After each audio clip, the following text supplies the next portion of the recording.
Audio video clear आ रहा है आप लोगों को?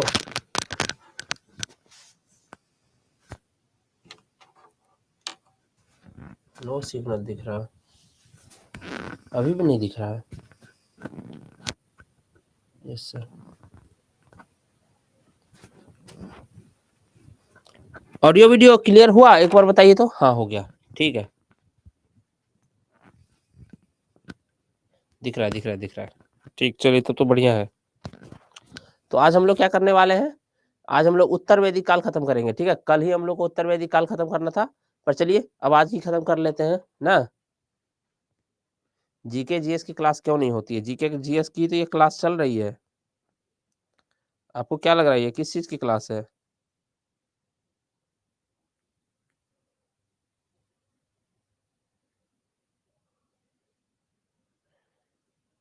ये जो क्लास चल रही है,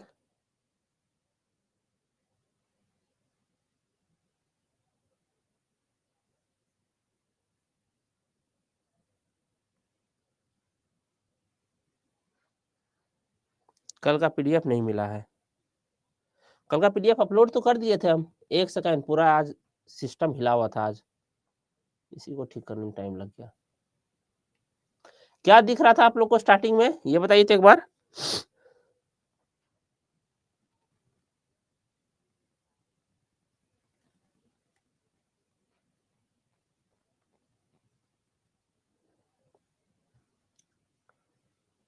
महाजनपद, आज तो महाजनपद होना चाहिए था, बात सही है, लेकिन महाजनपद हो नहीं पाया। तो क्या करूं, ये बताइए तो।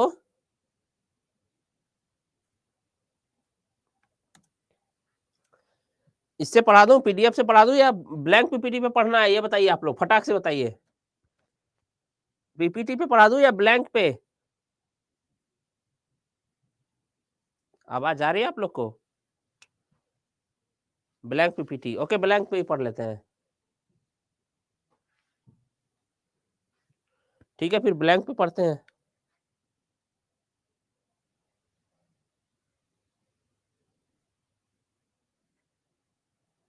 ओके, समझ गए समझ गए समझ गए भाई, ब्लैंक पे पढ़ना है आप लोगों को। बस मैं ब्लैंक पीपीटी ये कर रहा हूँ।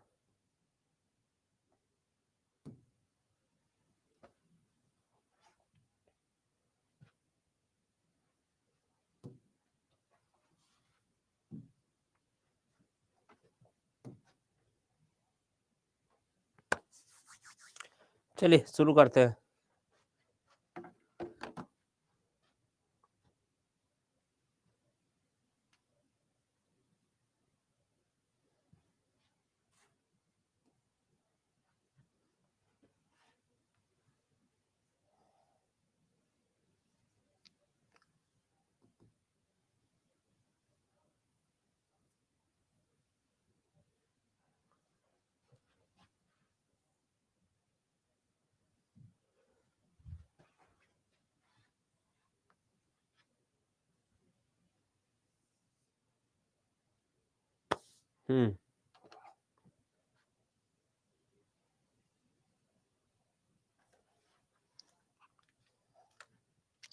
गुड मॉर्निंग आप सबको, गुड मॉर्निंग भाई।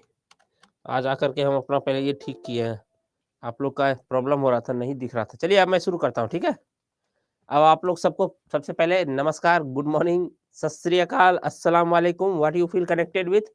आप लोग जिस चीज से भी फील करते हैं कनेक्टेड, तो आप सबको पीडीएफ का राइटिंग ठीक कीजिए ना। पीडीएफ का राइटिंग ठीक करना है। आप कौन से बैच से हैं भाई पीडीएफ का राइटिंग ठीक करने के लिए, बताइए तो।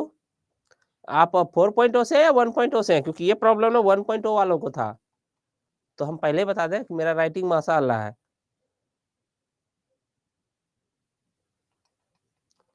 ऐसा करते हैं, सुनिए सुनिए सुनिए सुनिए, आज ये प्रॉब्लम सॉल्व हो जाएगा, बताए क्यों? क्योंकि वैदिक काल हम लोग पढ़ चुके हैं, आज हम लोग पढ़ने वाले हैं क्या, उत्तर वैदिक काल। तो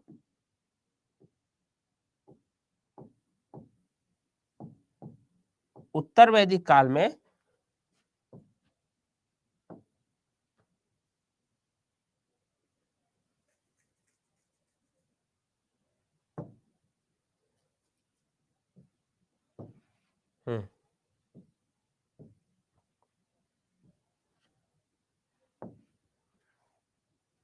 उत्तर वैदिक काल।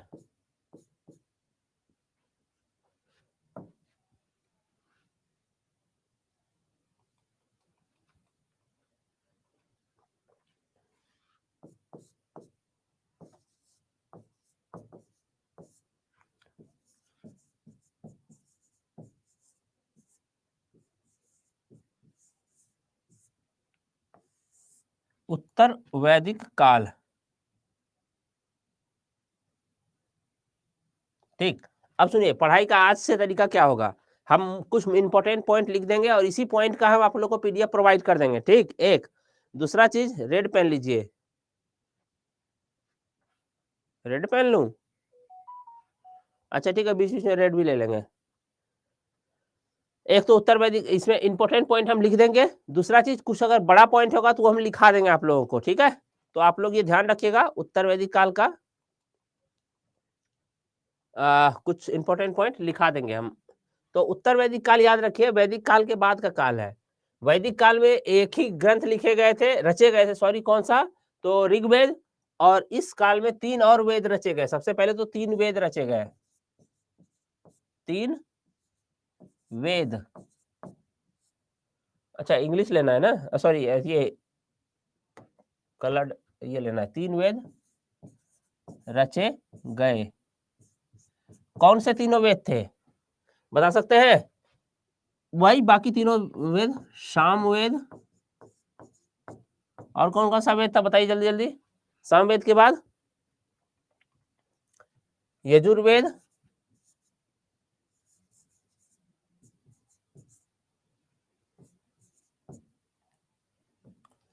सामवेद, यजुर्वेद, और एक कौन सा वेद था जी, अथर्ववेद।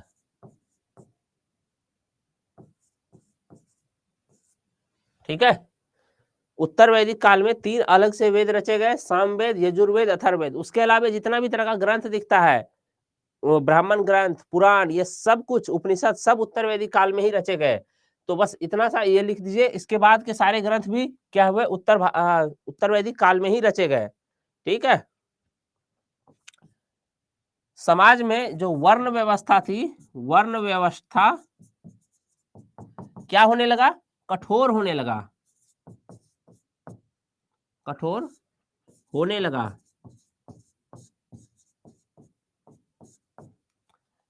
मैं यहां पे लिख देता हूं जन्म आधारित। अब पीडीएफ का समस्या खत्म हो जाएगा। सुनिए, तो सबसे पहली बात कि ऋग्वैदिक काल में एक ही वेद थे, ऋग्वेद। उसके बाद के जितने भी ग्रंथ होते हैं सब उत्तर वैदिक काल में रचे गए। आप लोग कमेंट इतना कीजिएगा एक लाइन से, पीडीएफ का फॉन्ट चेंज है, ये समस्या आ रही है। पता है क्या हो रहा है पीडीएफ को लेकर के? यहाँ जो पीडीएफ में दिखाता हूँ वही पीडीएफ है, देता हूँ। पर ना वो मैंने पीसीआर टीम से बात किया, वो बोले क्या कि सर पीडीएफ का ना फॉन्ट कभी कभी चेंज हो जाता है, और चैट जो है डिसेबल्ड है, मतलब सिर्फ प्राइवेट चैट है। फिर भी आप लोग इतना ज्यादा चैट कर रहे हैं तो कैसे पढ़ पाइएगा जी। चलिए ठीक है, चैट बंद कर दीजिए, पढ़िए अब। साइड सर, अरे साइड हो जाएंगे भाई मेरे, बोल रहे हैं तभी तो सामने है। सुनिए, अभी से चैट मत कीजिएगा, वैसे भी आप लोग का चैट हम देख नहीं पा रहे हैं, क्योंकि इतना स्पीड में चैट आता है तो देखने का फायदा भी कुछ नहीं है। इंग्लिश में भी बता देंगे, इंग्लिश में भी बता देंगे आफरीन, टेंशन मत लीजिएगा। इंग्लिश में पूरा लिखने के बाद बताते जाएंगे, इंग्लिश में भी एक एक लाइन। इंग्लिश वालों लिखते जाइए आप, हिंदी वालों आपको ये मिल जाएगा, और कुछ चीजें आप लोग को लिखा देंगे। जैसे क्या है कि उत्तर वैदिक काल में 3 वेद रचे गए थे, ठीक है, सामवेद, यजुर्वेद, अथर्ववेद। अब इसका इंग्लिश तो सामवेद, यजुर्वेद, अथर्ववेदिक होगा। उत्तर वैदिक काल का क्या होगा, पोस्ट वैदिक एरा। और वर्ण व्यवस्था, वर्ण सिस्टम, ये क्या होने लगा, रिग्रेस होने लगा। ये क्या होने लगा, जन्म आधारित होने लगा ना, बर्थ बेस्ड होने लगा। एक बात और है, एक समझने वाली बात है कि वैदिक काल से उत्तर वैदिक काल के ट्रांसफर में क्या हुआ और किस चीज ने सबसे महत्वपूर्ण भूमिका निभाई। तो याद रखिएगा, लोहे की भूमिका सबसे महत्वपूर्ण था, ठीक है। लौह प्रौद्योगिकी का विकास, लौह प्रौद्योगिकी,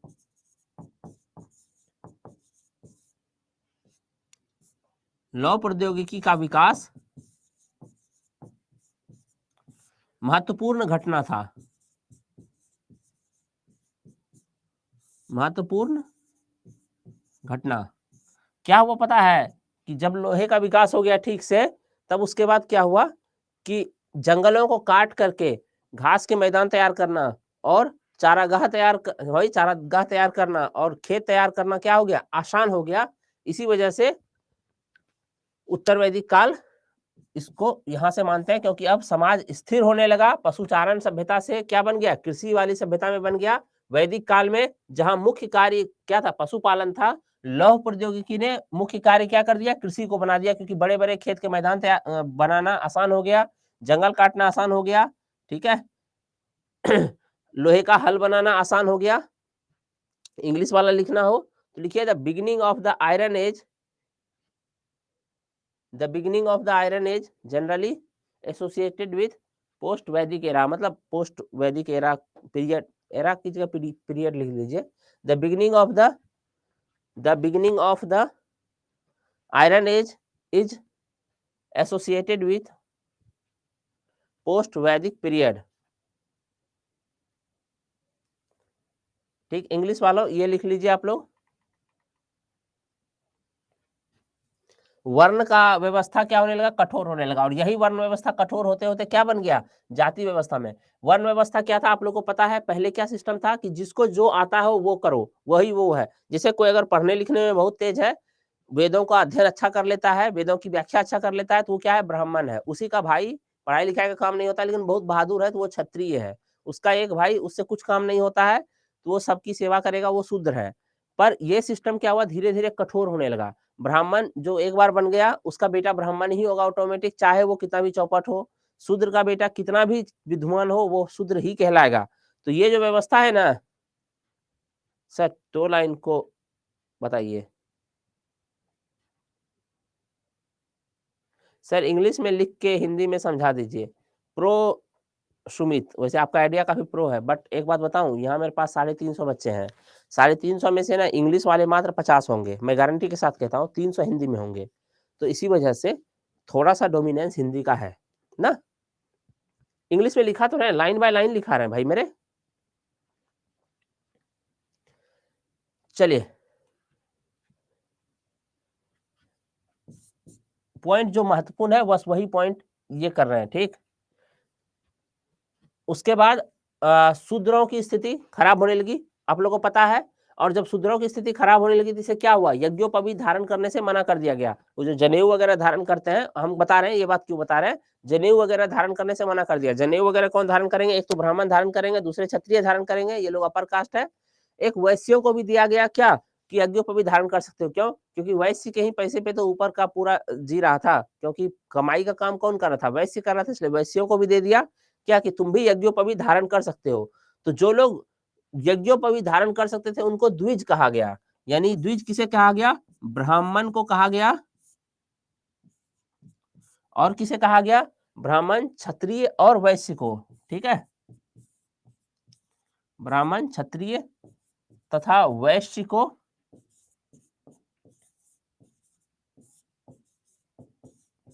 द्विज कहा गया। द्विज, ये कुछ और रीज जैसा लग रहा है,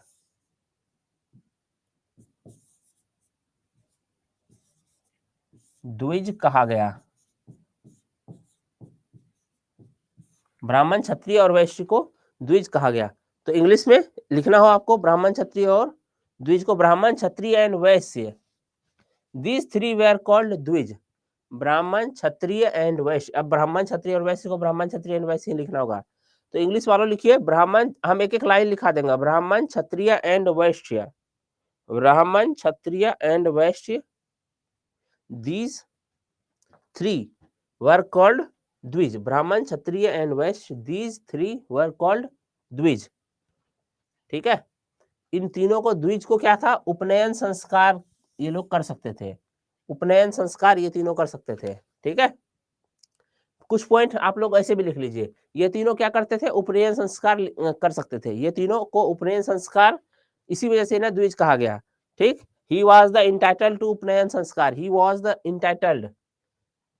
entitled of upanayan sanskar. English में लिख लीजिए। हिंदी वालों आप लोग थोड़ा सा हाथ चलाइए, आप लोग भी सिर्फ इंग्लिश वाले हाथ क्यों चलाएं कि हम लोग को तो लिखा हुआ मिल ही जाएगा, थोड़ा बहुत आप लोग भी लिखिए कि ब्राह्मण, क्षत्रिय तथा वैश्य को उपनयन वैश्य तीनों ही जातियां उपनयन संस्कार की अधिकारी थी। हिंदी वाले ऐसे लिख लीजिए, ये तीनों ही को ही उपनयन संस्कार का अधिकार था। और इंग्लिश वालों आप लिख लीजिए Brahmin, Kshatriya and Vaishya, these three were called dvija, ये तो लिख ही लिए हैं। He was the entitled to upanayan sanskar. हाँ ठीक है, इतना तो हो गया।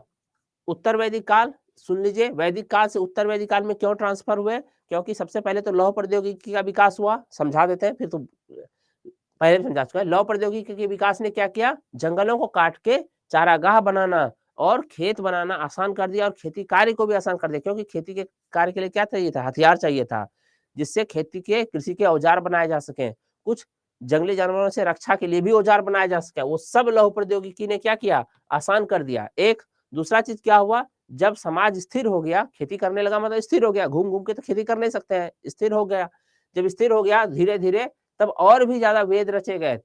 सिर्फ एक वैदिक काल में एक वेद रचे गए थे, कौन सा, ऋग्वेद था। तीन और वेद रचे गए, कौन सा, तीन वेद था, सामवेद था, यजुर्वेद था, अथर्ववेद था। सामवेद, यजुर्वेद, अथर्ववेद। उसके अलावा जितने ग्रंथ आप सुनते हैं सारे ब्राह्मण ग्रंथ, पुराण, धीरे धीरे इसी समय रचे गए, मतलब इसी समय से स्टार्ट हो गया रचा जाना, बाकी तो गुप्ता पीरियड तक रचे गए बहुत सारे। वर्ण व्यवस्था अब कठोर हो गया, जन्म आधारित हो गया, और यही वर्ण व्यवस्था क्या बन गया, जाति व्यवस्था में तब्दील हो गया। वर्ण का मतलब व्यवसाय होता है, ठीक, तो व्यवसाय की जो व्यवस्था थी वो जाति आधारित व्यवस्था बन गई। अरे ऋग्वेद हो चुका है कुमारी दिव्या, आप कल के क्लास में नहीं आए थे क्या?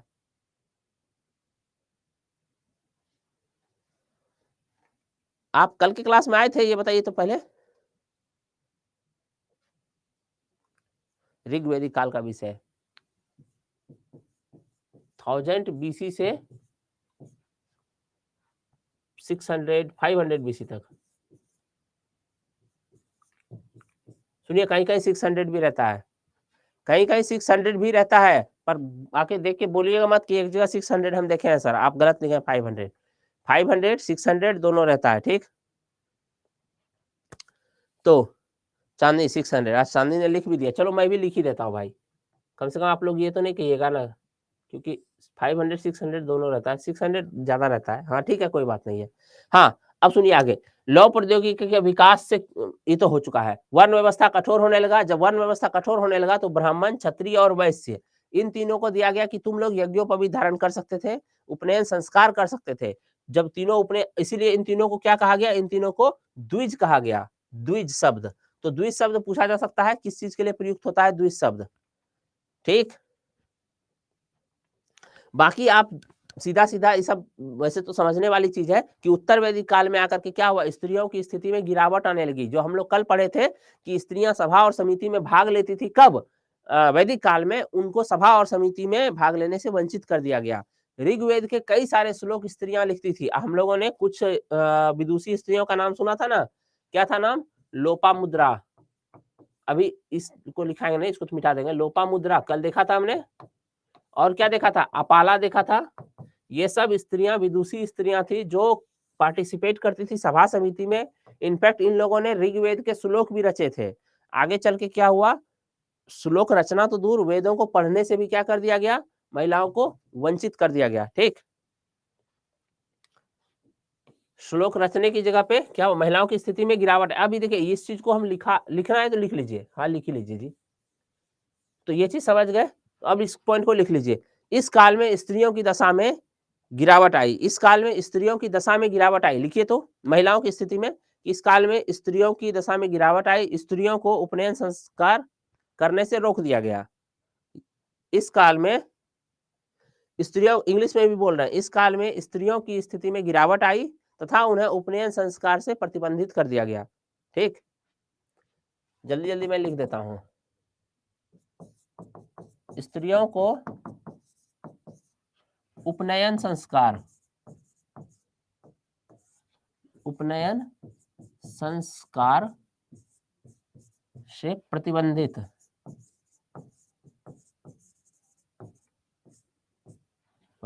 कर दिया गया, ठीक है।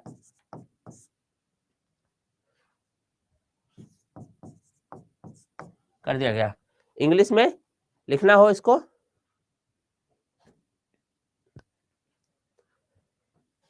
चलिए अगला क्या होगा। अच्छा इंग्लिश में भी तो लिखना है। वुमेन्स, वुमन लिखिए,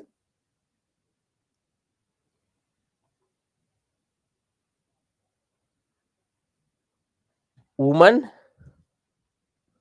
नहीं, वुमन नहीं लिखिए, वुमन से शुरू कीजिएगा तो फंस जाइएगा। ऐसे लिखिए, इस काल में स्त्रियों की स्थिति में गिरावट आई, the condition of woman decline during this period, ये हो गया। उसके बाद अगला होगा उपनयन संस्कार से, तो हाँ पूरा ही लाइन लिखिए, पूरा ही लाइन लिखिए इंग्लिश वालों, क्योंकि लिखिए ड्यूरिंग दिस पीरियड लिखिए, या the condition of woman decline, the condition of woman decline, हाँ the condition of woman decline during this period, ऐसे लिखिए, या ड्यूरिंग दिस पीरियड से भी शुरू कर सकते हैं, ऐसा क्या है। The condition of woman decline, अरे भाई मेरे इंग्लिश में लिखा तो रहे हैं आफरीन, लिखिए तो, the condition of woman decline during this period.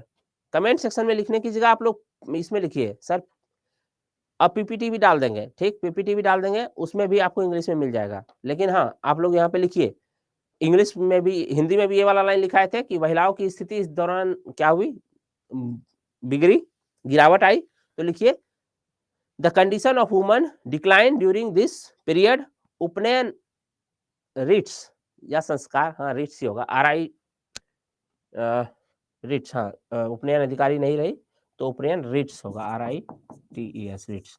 तो upanayan rites were banned for women, upanayan rites, ठीक है इंग्लिश में वर बैंड फॉर वुमन। चलिए हो गया होगा मेरे ख्याल से, आप लोग बोलते नहीं हो गया है, इतना धीरे धीरे एक तो लिखाते हैं।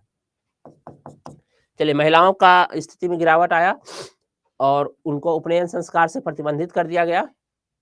उसके अलावे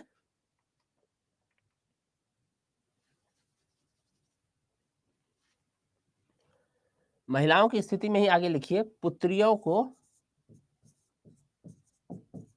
पुत्रियों के जन्म को क्या माना गया, अच्छा नहीं माना गया, क्या लिखेंगे इसके लिए, अशुभ, कि दुर्भाग्य का मतलब द्योतक हो गया, अशुभ माना जाने लगा, ठीक है, पुत्रियों के जन्म को अशुभ माना जाने लगा।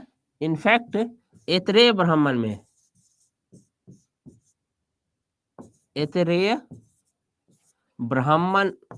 ब्राह्मण ग्रंथ है ये, ऐतरेय ब्राह्मण में पुत्रियों को कृपण कहा गया, ठीक है, इसको इंग्लिश में लिखा देंगे, पुत्री को कृपण कहा गया, कृपण। देखिए यही होता है जब ब्लैंक पीपीटी पे पढ़ाते हैं ना तो लिखने के क्रम में टूटता है, पुत्रियों को क्या कहा गया, कृपण कहा गया। कृपण का मतलब होता है दुर्भाग्यशाली, मतलब जिसका किस्मत फूटा हो, कहा गया। तो इसको लिख लीजिए, पुत्रियों के जन्म को अशुभ माना जाने लगा। और ऐतरेय ब्राह्मण ने, ये सवाल खूब आता है, किस ग्रंथ में पुत्रियों के लिए कृपण शब्द का इस्तेमाल हुआ है, पुत्रियों को क्या कहा जाने लगा, कृपण कहा जाने लगा।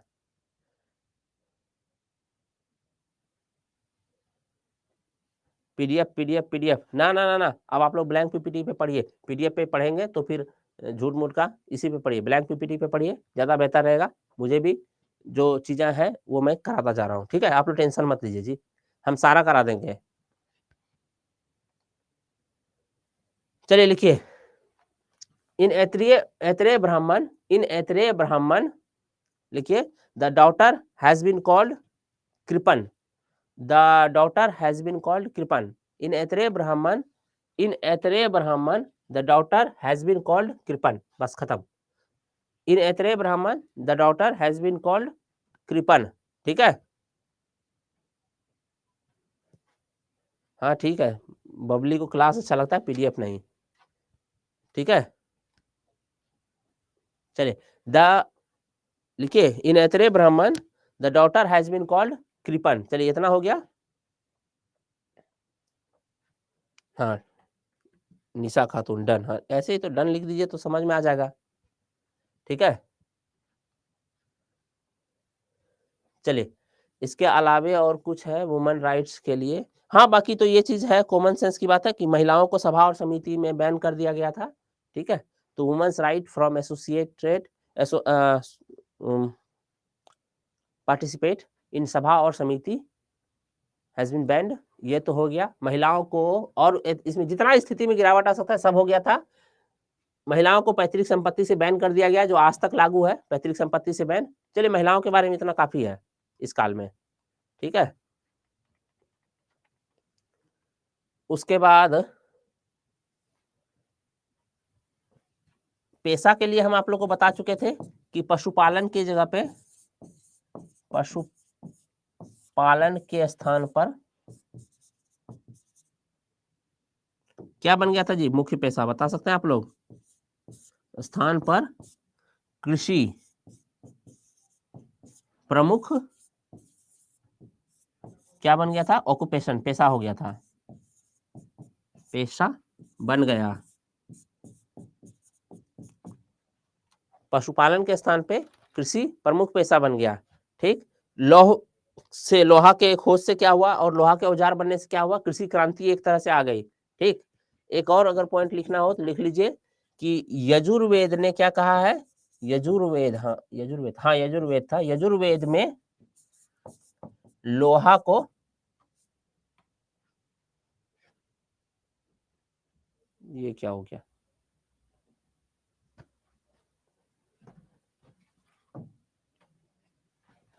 यजुर्वेद में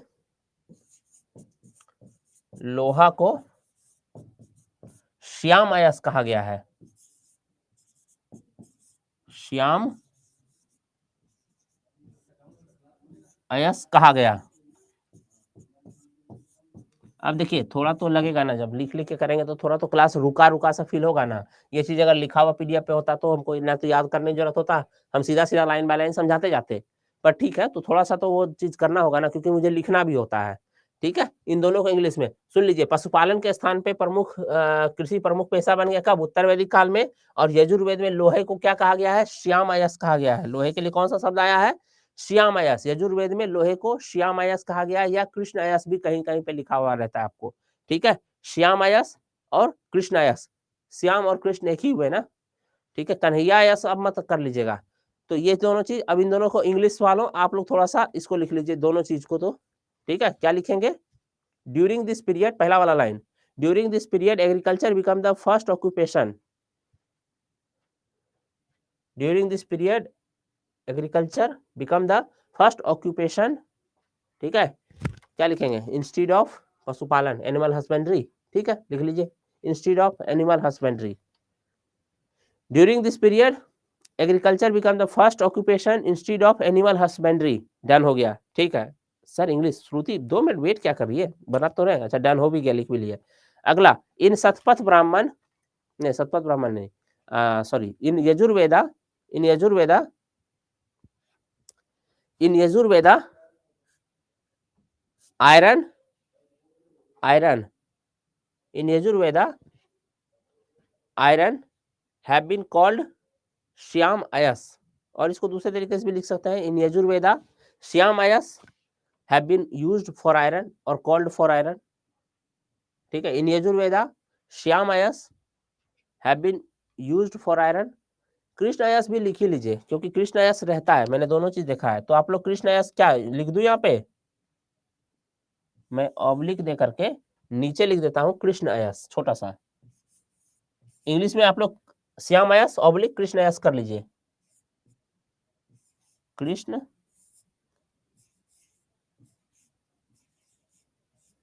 अयस। अब मेरा जिम्मेदारी खत्म ना, ठीक है। ये तो हो गया यहां तक।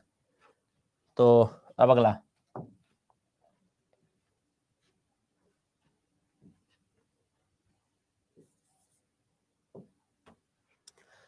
अगला बिंदु, एक चीज और, अतरंजी खेरा से कृषि के प्रमाण मिले हैं, प्रारंभिक साक्ष्य मिले हैं। अतरंजी खेड़ा, अतरंजी खेरा से कृषि के प्रारंभिक साक्ष्य मिले हैं।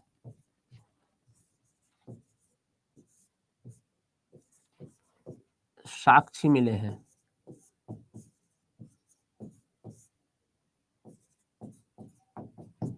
अतरंजी खेरा से कृषि के प्रारंभिक साक्ष्य मिले हैं। इंग्लिश में क्या लिखिएगा इसको?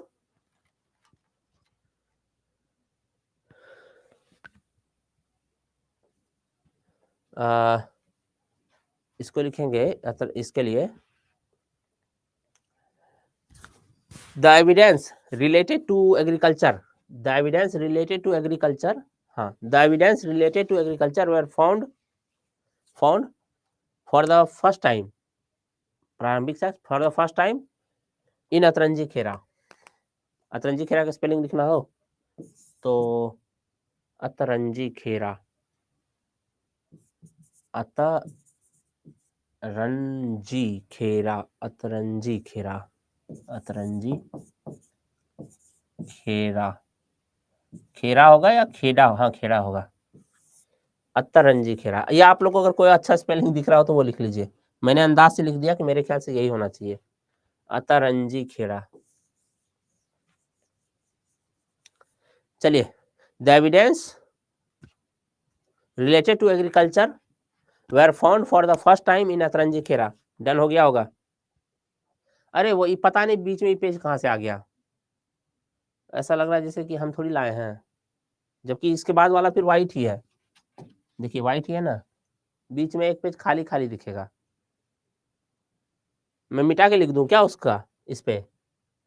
ठीक है, क्लास खत्म होने के बाद हम लिख देंगे मिटा करके, ताकि आप लोग का टाइम खराब ना हो। ऑलरेडी जो है बहुत क्लास लेट चलता है, क्योंकि जब ये नहीं रहता है ना, और समस्या क्या होता है पता है, अगर यदि हम मैथ पढ़ा रहे होते तो मैथ में बस लिख, वो अलग सिचुएशन चलता है।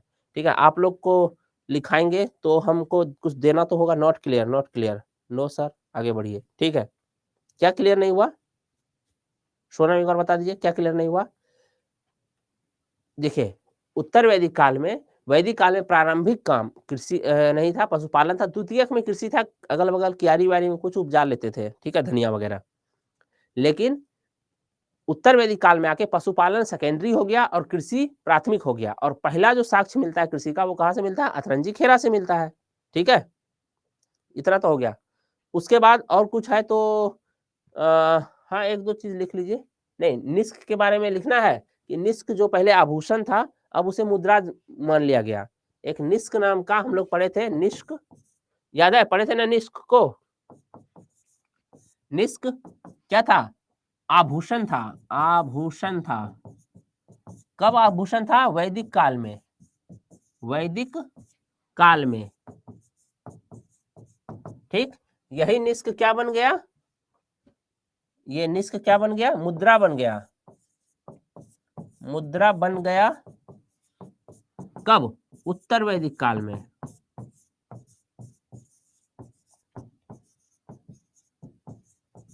उत्तर वैदिक काल में क्या बन गया? ये मुद्रा बन गया।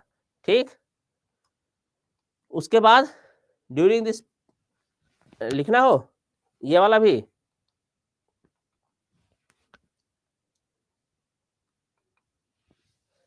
अगर इसको लिखना हो तो इसको पूरा कैसे लिखेंगे? Nishka which was a ornament, nishka which was a ornament in Vedic age, in the Rigvedic age, Vedic age नहीं, ऋग्वैदिक काल। हाँ, वैदिक काल तो दोनों हो गया, ऋग्वैदिक काल, ऋग वैदिक काल। हाँ ठीक है, वैदिक काल भी चल जाएगा। तो निष्क लिख सकते हैं, विच was a ornament in the Rigvedic period, now come to considered as a currency, now come to considered as currency। लिख लीजिए इंग्लिश में कि निष्क which was a ornament, निष्क which was a ornament, ठीक है, इन द ऋग्वैदिक पीरियड या वैदिक period. हाँ, वैदिक पीरियड ही चलेगा, ऋग्वैदिक क्यों लिखना? वैदिक काल, उत्तर वैदिक काल हो तो क्या। निष्क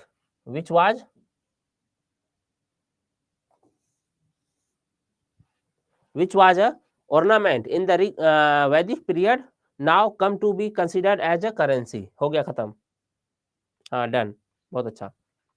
इसके अलावे इसमें अगर कुछ और है तो नहीं, कुछ वैदिक काल में वर्ण व्यवस्था बता ही दिए, कठोर हो गया, ठीक है। अब आप लोग ना कुछ वेद के बारे में और पुरोहितों के बारे में लिख लीजिए। आप लोग को पता है 4 वेद हैं और चारों वेद के पुरोहित, ठीक। तो वेद एवं पुरोहित मैं अगले में लिखा दूं क्या? अगले पेज में लिखा देता हूँ, एक जगह आ जाएंगे सारे। वेद लिखते जाइएगा आप लोग। इंग्लिश वालों, इसमें इंग्लिश है नहीं, हिंदी में ही लिखना, मतलब हिंदी को ही इंग्लिश में, रोमन हिंदी में लिखना होगा आपको, रोमन इंग्लिश में, सॉरी क्या बोलते हैं, वेद एवं उसके पुरोहित, हाँ रोमन हिंदी ही समझ लीजिए, ठीक है। पहला क्या है? ऋग्वेद। ऋग्वेद, इसके पुरोहित कौन है? आप लोग, मैं बाद में लिख दूंगा, जरा आप लोग भी बताइए तो कमेंट सेक्शन में, क्योंकि ये पूछता है। सामवेद, दो, तीसरा यजुर्वेद, चौथा 4 वेद और चारों वेदों के पुरोहित अथर्ववेद। सुनिए, वेद और उसके पुरोहित क्या है अभी समझ लीजिए एक बार में। देखिए, ये वेद कोई छोटा मोटा साइज का बुक नहीं था, बड़े बड़े मोटे मोटे बुक होते हैं। तो एक व्यक्ति अपने जीवन काल में, ब्राह्मण के बारे में बोल रहे कि एक ब्राह्मण अपने जीवन काल में चारों वेदों को रट नहीं सकता था, चारों वेदों को नहीं रट सकता था, एक। दूसरा बात है कि आप लोग यहीं पे कॉन्सेप्ट समझिए, हम अक्सर बोलते क्या है कि जो वेद है, वेद क्या हो गए? रचे गए हैं, रचे गए। रचे गए और लिखे गए में क्या अंतर होता है? लिखे गए में क्या अंतर होता है? लिखे नहीं गए बल्कि वेद क्या हुए? रचे गए हैं। रचे गए और लिखे गए में क्या अंतर होता है कि जब वेद की रचना हो रही थी तब कागज हमारे पास नहीं था, कागज कलम नहीं था, तो इसलिए लिखना संभव नहीं था। तो वेदों के श्लोक बना दिए गए और उसी श्लोक को रटा रटा करके लगभग 1500 साल तक, 1500 साल से ज्यादा तक क्या किया गया? ट्रांसफर किया गया एक पीढ़ी से दूसरी पीढ़ी तक। इसीलिए जब आप लोग कहते हैं ना लिख दीजिए, लिखा दीजिए, पीडीएफ दे दीजिए, तो जानते हैं क्या होता है कि जो वेदों के रचयिता थे वो लोग रो रहे होंगे कि हम इतने बड़े बड़े ग्रंथों को याद कर करके 1500 साल तक अक्षुण्ण रखे, 100% शुद्धता के साथ, जब ये गुप्ता पीरियड में लिखे गए। गुप्त काल इसीलिए कहा जाता है क्या? स्वर्ण काल, कई लोगों के द्वारा। क्यों? क्योंकि सारे वेद ग्रंथ सब यही लिखे गए थे ना, गुप्त काल में आकर के लिखे गए ये सभी। उसके पहले क्या थे? बस हवा में चल रहे थे सारे श्लोक, लोग की बस याददाश्त पे था, याददाश्त के भरोसे, ठीक। इसीलिए वेद लिखे नहीं गए बल्कि वेद रचे गए, क्योंकि उस वक्त रचना हो गई, पर ट्रांसफर करते गए किससे? तो वेद एवं उसके पुरोहित। हम समझा रहे हैं पुरोहित का मतलब आखिरी, जस्ट एक सेकंड, सब समझा रहे हैं। हाँ, तो वो क्या हुआ? एक पीढ़ी से दूसरी पीढ़ी रटा रटा करके ट्रांसफर किया गया और 100% शुद्धता के साथ ट्रांसफर किया गया। पुरोहित का मतलब सब समझा रहे हैं भाई मेरे, सुनिए अब। पुरोहित का मतलब पुजारी होता है। पंडित सोचते हैं ना, जो पूजा करने वाला पुजारी ना, उस पुजारी का जो तत्सम शब्द है पुरोहित है ना। तो इसको आप लोग कह सकते हैं वही पुजारी हो गए, काइंड ऑफ, या वेदों के से संबंधित जो, आप समझिए, अब सभी जो वेद थे इसके अलग अलग पुरोहित थे, पुजारी थे ना। समझ में आया? अरे मतलब समझ लीजिए वेदों के मौलवी साहब, ठीक है, जो उसके जानकार है। अब तो पक्का समझ में आ गया होगा, सार्केस्टिक वे में समझाएं। हाँ, अब समझिए बात को। अब वेद थे बहुत मोटे मोटे, लिखे तो गए नहीं है कि एक टाइम इसको पढ़ लिए, फिर दूसरे दोपहर में उसको, शाम में उसको, रात में इसको पढ़ लिए। एक ही वेद को बार बार रटना होता था, बार बार समझना होता था चीजों को, क्योंकि जो सामने से गुरु बोल रहे हैं उसको ध्यान से सुनना होता था, क्योंकि लिखा हुआ मिलेगा नहीं पीडीएफ गुरुदेव से, ठीक।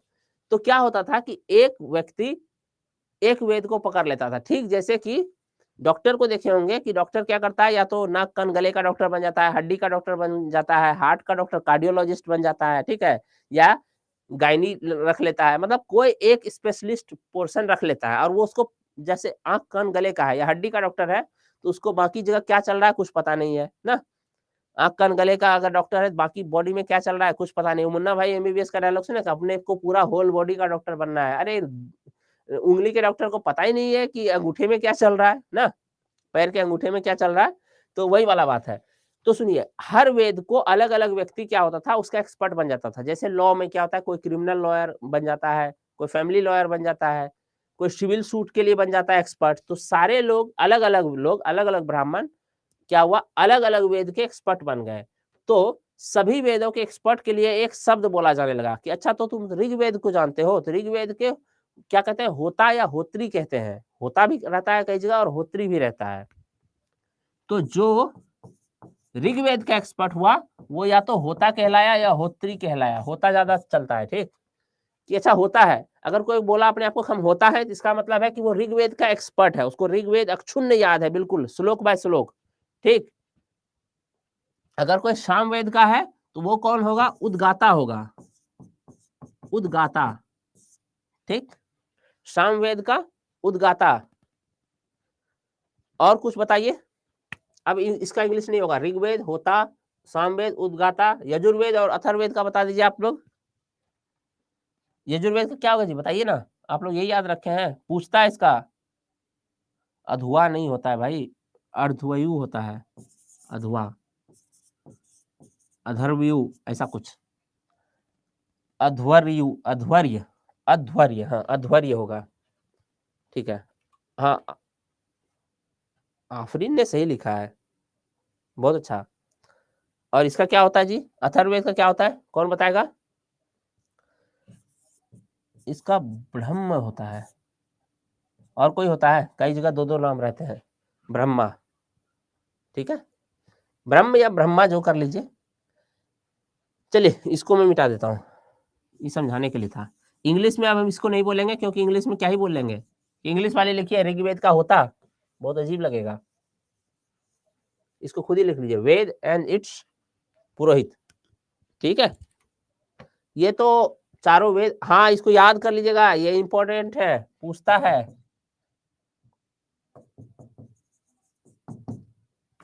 कैसे याद रखिएगा, तो याद रखिएगा सामवेद में क्या है, एक तो हम याद करने का तरीका बताते हैं, एक तो बस। सामवेद में क्या है, गीतों का संकलन है, गीत है। तो गीत को कौन क्या किया जाता है, गाया जाता है ना, तो गीत को गाया जाता है, तो उद्गाता, गाने से गाने वाला होता है। उसके बाद एक तो ऋग्वेद का सबको याद रहता है होता, क्योंकि पहला है और सबसे पुराना वेद वही है, बाकी दो देख लीजिएगा ना। चलिए ये तो हो गया। अब अगला दर्शन, ठीक, और उनके प्रवर्तक, प्रमुख दर्शन, प्रमुख दर्शन एवं उनके प्रवर्तक, ठीक है।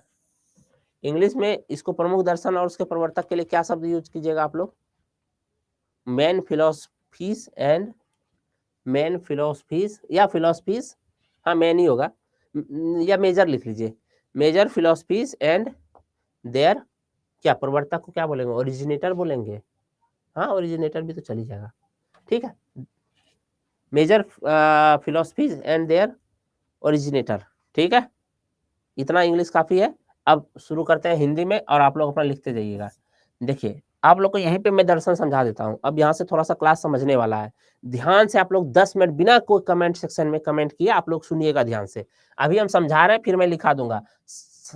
देखिए भारत में हुए हैं कितने दर्शन, मतलब दर्शन को दो भागों में बांटा जाता है। दर्शन को कितने भागों में बांटा जाता है, दो भागों में।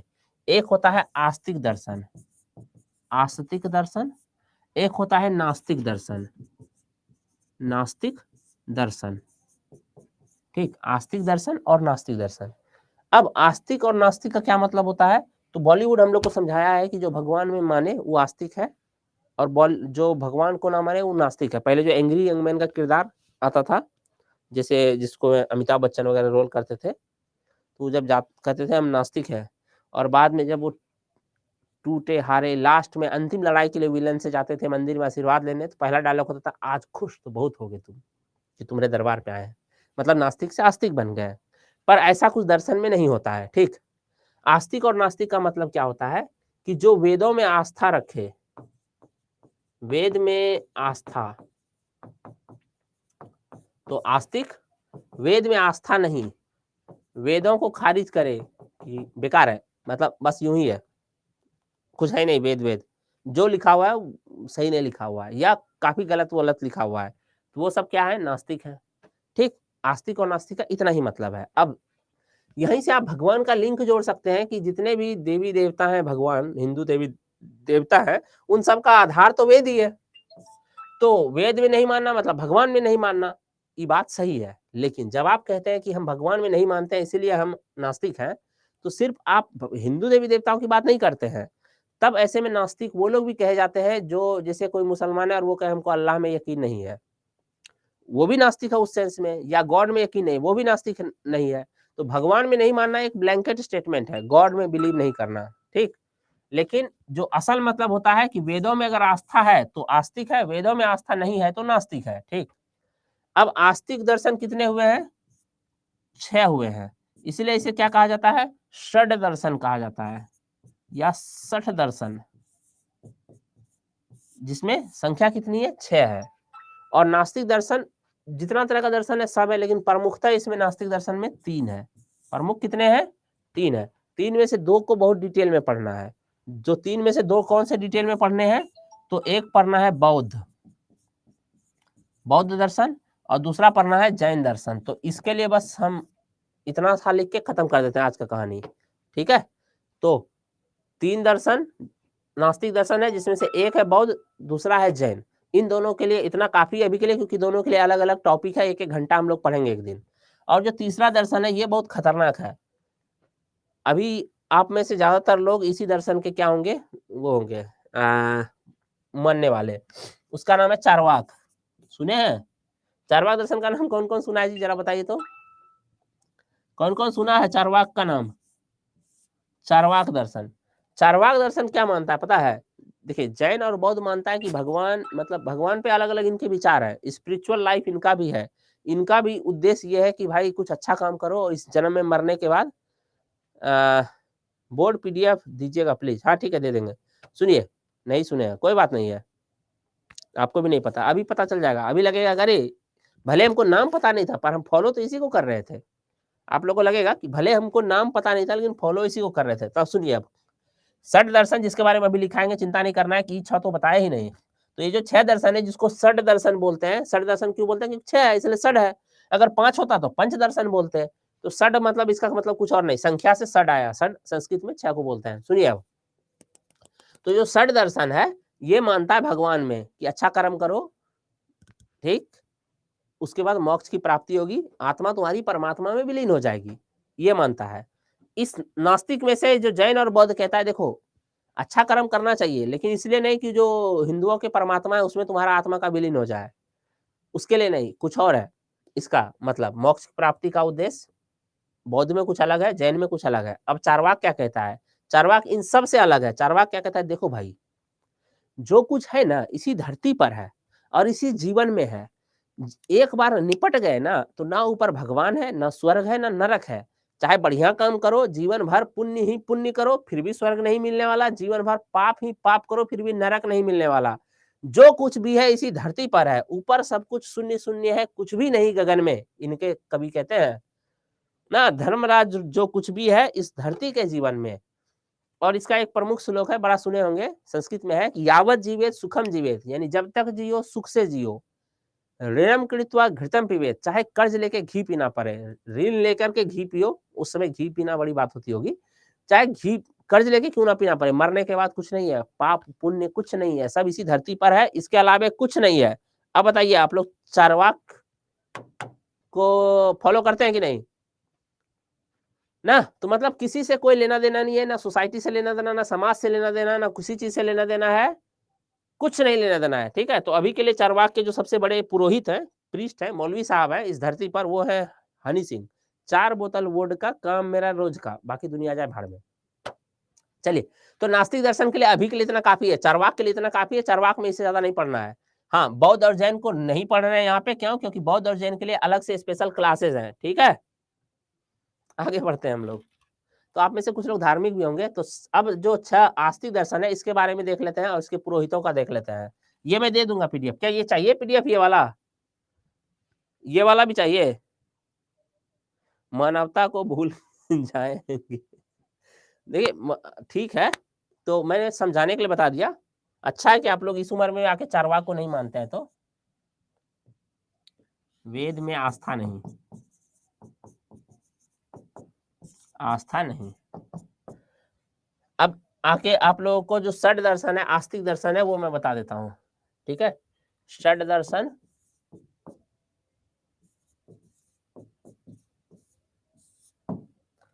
छह दर्शन बताए थे, छहों का नाम लिख लीजिए आप लोग।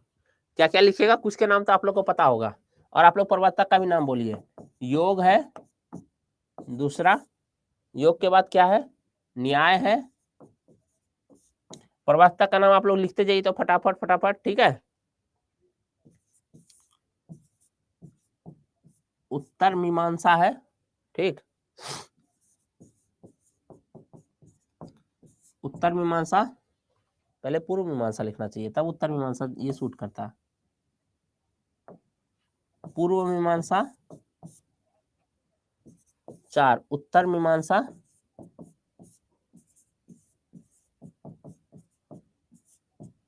ठीक है। उसके बाद और क्या, सांख्य।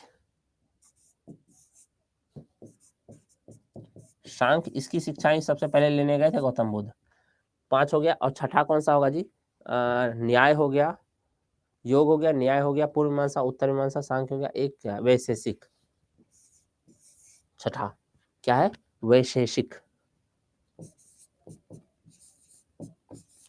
वैशेषिक, ठीक है, वैशेषिक। और कुछ है क्या, पूर्व मीमांसा, योग हो गया, न्याय हो गया, उत्तर मीमांसा हो गया। अब एक आप लोग पढ़े होंगे वेदांत, ये यही है, ठीक है। अब इसके प्रवर्तक का नाम आ रहा है, अच्छा कल वाला भेज देंगे। सर जी तरह नहीं आ रहा समझ में, इस तरह नहीं आ रहा समझ में। देखिए ये सभी दर्शन है, फिलोसफीज है, ठीक है, वैदिक फिलोसफी है। चूंकि इससे आपका नाता नहीं रहा है आफरीन, इसी वजह से आप को समझने में दिक्कत हो रही होगी, स्वाभाविक बात है। अगर यहाँ हम इस्लामी दर्शन पढ़ाने लगे तो आप लोग को तो समझ में आएगा, लेकिन बाकियों को समझ में आना बंद हो जाएगा, ठीक है। तो समस्या है। अब ना हम क्लास को ऑफ करेंगे जल्दी जल्दी लिख के, क्योंकि मुझे 8 बजे से क्लासेज रहती है मेरी, और मैं यहाँ पे अब इसका जो है, सबसे पहले तो योग का तो आप लोग सबको पता होगा जी, योग का पतंजलि है, या पंतजलि भी कहीं जगह पे रहता है।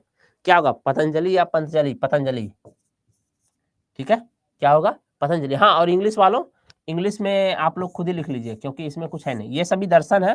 कल आप लोग को होगा तो आफरीन थोड़ा सा आप बोलिएगा, मैं थोड़ा और समझा दूंगा। न्याय का क्या होगा, तो न्याय का गौतम होगा, ठीक। न्याय का क्या है, न्याय का गौतम है, ठीक है। पूर्व मीमांसा, पूर्व मीमांसा का क्या होगा, उत्तर मीमांसा, पूर्व मीमांसा, पूर्व मीमांसा का क्या है, जैमिनी है, जैमिनी, ठीक।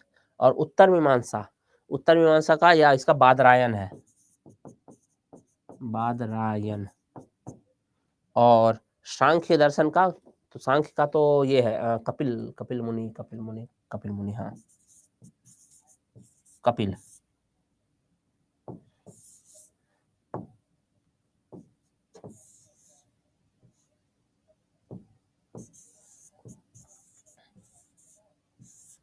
और वैशेषिक का बताइए, वैशेषिक का क्या होगा। वैशेषिक एक व्यक्ति हुए जिनका कण भौतिकी में बहुत ये था, इसलिए उनका नाम कनाद पड़ गया। उन्होंने कण के बारे में पहली बार लिखा। चलिए अब मैं इसके बारे में कल डिटेल कर दूंगा, आज ना थोड़ा लेट हो चुका है, अब मुझे ना यूट्यूब पे क्लास लेनी है। तो ठीक है, फिर बाय एवरीवन। कल मैं इसको करा दूंगा, ठीक है। मतलब इसका थोड़ा सा फिलोसफी थोड़ा थोड़ा बता देंगे, अगर आप लोग को समझने का होगा तो। हालांकि इतना काफी है एग्जाम पॉइंट ऑफ व्यू से, कि आप लोग इसके सारे दर्शन और इसके प्रणेता का नाम लिख लीजिए। उत्तर वैदिक काल खत्म हो गया। इंग्लिश वालों, इंग्लिश में इसमें इंग्लिश इसका ट्रांसलेशन होगा नहीं, सांख्य का नंबर होगा नहीं, सांख्य का सांख्य होगा, ठीक है। बाय।